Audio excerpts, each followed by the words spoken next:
on l'a dit, le néolibéralisme est très puissant parce qu'il a un discours sur la vie, sur le sens de l'évolution, sur l'évolution de notre espèce. C'est ce qui fait toute sa force. Mais je crois qu'il est en train de se fracasser contre la situation créée par la crise écologique, qui porte sur les mêmes questions, à savoir où va la vie, qu'est-ce qui évolue, cette dichotomie entre l'environnement et l'espèce humaine. Voilà, donc en fait, on est dans la même thématique et on a une contradiction massive dans le néolibéralisme. Le sens de l'éducation n'est plus essentiellement d'émanciper les individus ou de leur permettre d'exprimer leurs différences, leur singularité, par exemple, ou leur esprit critique. L'éducation devient ce qui nous rend mobiles et flexibles dans un environnement constamment en changement et dans un environnement complexe et incertain. L'idée qu'il y aurait un peuple souverain et que ce peuple serait éclairé pour se gouverner lui-même est pour Lippmann une fiction. Ce que j'ai essayé de faire, c'est de comprendre la faculté de fascination de cette pensée néolibérale. Pourquoi elle est si attractive ? Pourquoi elle marche si bien ? Eh bien, une des raisons, c'est qu'elle donne un sens à la vie, un sens à l'histoire. Et on en a psychologiquement besoin de donner un sens à l'avenir. Il y a vraiment un grand récit, non seulement du sens de l'histoire, mais aussi du sens de la vie en général, de où va l'évolution, où va le vivant. Mais une autre raison, il y en aurait encore d'autres, mais pour vous donner 2 raisons massives, une autre raison, c'est qu'il y a tout un discours sur la justice.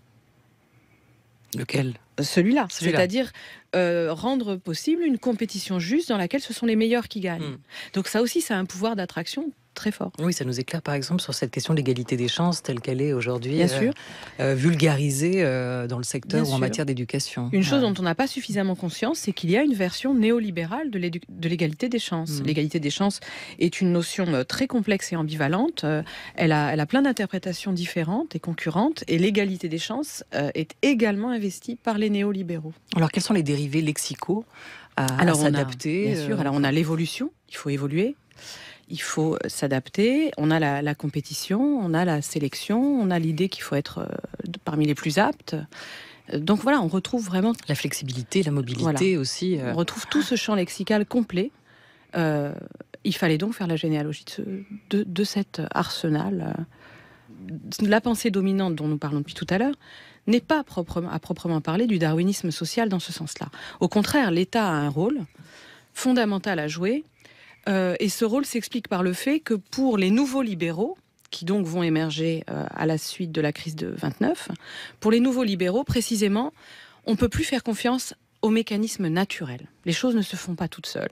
On est dans une situation catastrophique, puisqu'on a une espèce, l'espèce humaine, qui a créé un nouvel environnement, l'environnement de la mondialisation par la révolution industrielle, et cette espèce n'est pas adaptée à cet environnement et ne peut pas s'y adapter toute seule, spontanément, mécaniquement. Donc il faut reprendre l'espèce humaine en main pour la réadapter par des politiques invasives d'éducation, de santé, etc. Plutôt que de changer l'environnement.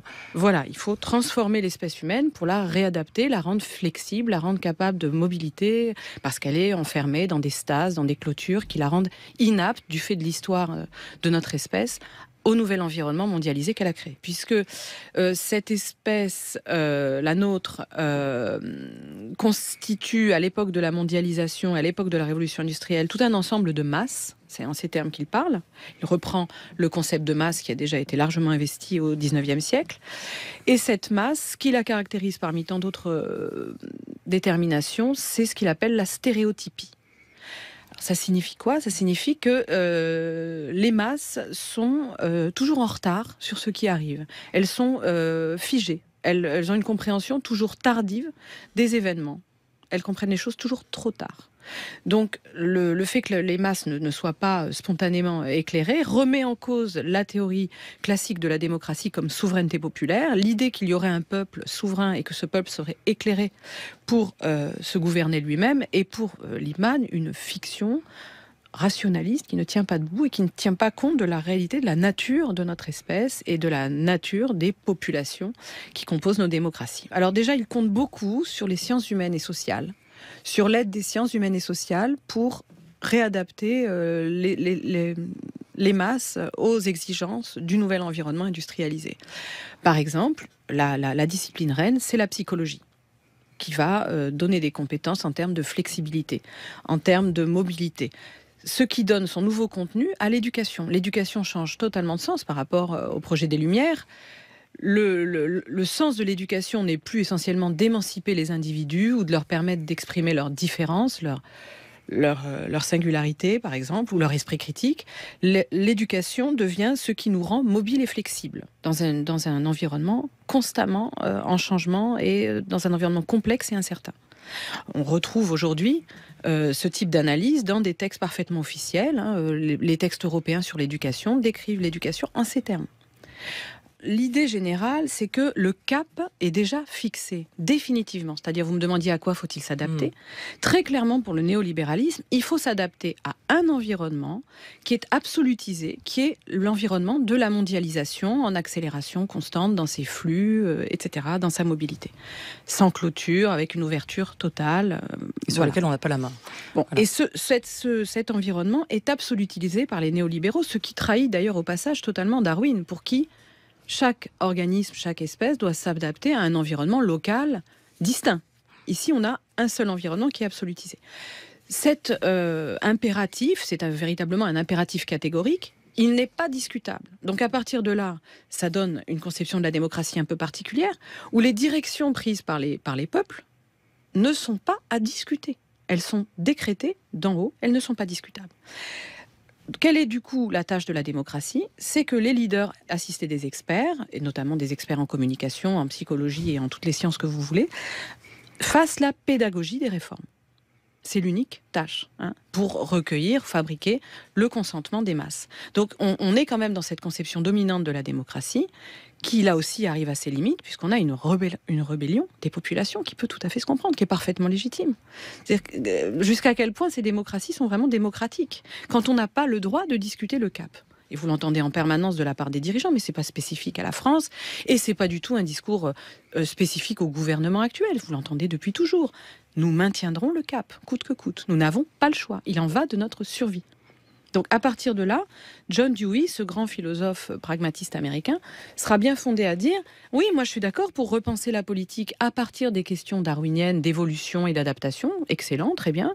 Mais précisément, si on prend Darwin au sérieux, alors il faut dire tout à fait l'inverse. C'est-à-dire que évoluer pour la vie, c'est partir dans toutes sortes de directions.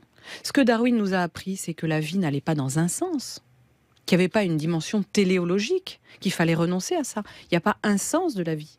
Il y a une multiplicité de directions. L'évolution est multidirectionnelle. Regardez la diversité des espèces. Il y a une multiplicité d'environnements. Et donc, Dewey propose qu'on prolonge cette réflexion sur le plan politique en disant que c'est à chaque peuple, localement, de décider ensemble de la direction qu'il veut prendre.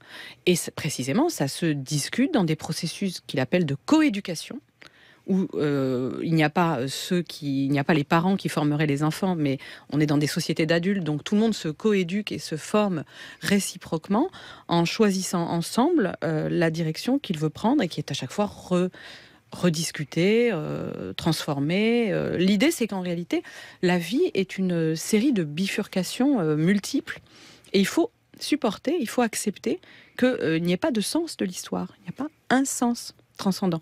Là où le néolibéralisme est très fort, c'est qu'il nous donne une sorte de transcendance du sens de l'histoire dont on a psychiquement assez besoin, si vous voulez. Ça vient remplir une sorte d'angoisse par rapport à l'avenir. Ça nous donne une direction indiscutable. C'est un cap. Et c'est certainement cela qui explique son grand succès. Alors en fait, ce débat Dewey-Lippmann, c'est le débat classique démocratie participative versus démocratie représentative. Oui, simplement, on est dans une période qui est très intéressante puisque le gouvernement des experts, théorisé effectivement par les néolibéraux, est contesté. Là, très clairement, dans le monde entier. Et je me pose des questions sur en fait, il est possible qu'on soit en train de vivre la fin d'une longue hégémonie du néolibéralisme qui, là, entre en crise de manière assez spectaculaire. Et mon hypothèse, c'est que c'est lié à ce que j'appelle dans le livre les questions autour du gouvernement des vivants. On l'a dit, le néolibéralisme est très puissant parce qu'il a un discours sur la vie, sur le sens de l'évolution, sur l'évolution de notre espèce. C'est ce qui fait toute sa force.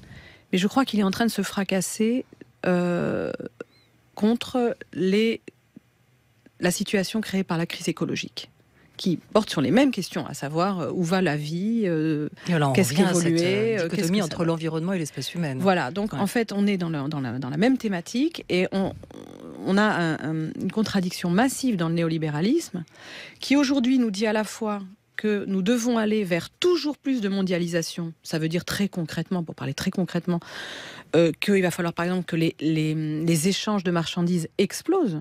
Et avec l'explosion de ces mobilités, il va falloir évidemment qu'il y ait de plus en plus d'émissions de carbone, évidemment. Et au même moment, le néolibéralisme qui veut toujours récupérer aussi bien la justice sociale que les défis environnementaux nous dit qu'il faut ralentir nos mobilités puisque c'est mauvais pour l'environnement. Donc on a des gouvernants qui, au nom de leur expertise, nous délivrent des messages contradictoires. Nous disent une chose et son contraire. Ils nous disent par exemple, pour trouver un travail, vous devez être mobile, donc vous devez prendre votre voiture et faire 50 km s'il le faut pour accepter l'emploi qu'on vous donnera. Apprenez à être mobile. Et ils vous disent, quasiment au même moment, il faut que vous cessiez de prendre votre voiture puisque c'est polluant. Donc on voit bien que le néolibéralisme, avec son grand récit sur le sens de la vie, est en train d'atteindre ses propres limites en se heurtant à la crise environnementale. Et ça rend le moment politique qu'on traverse mondialement passionnant.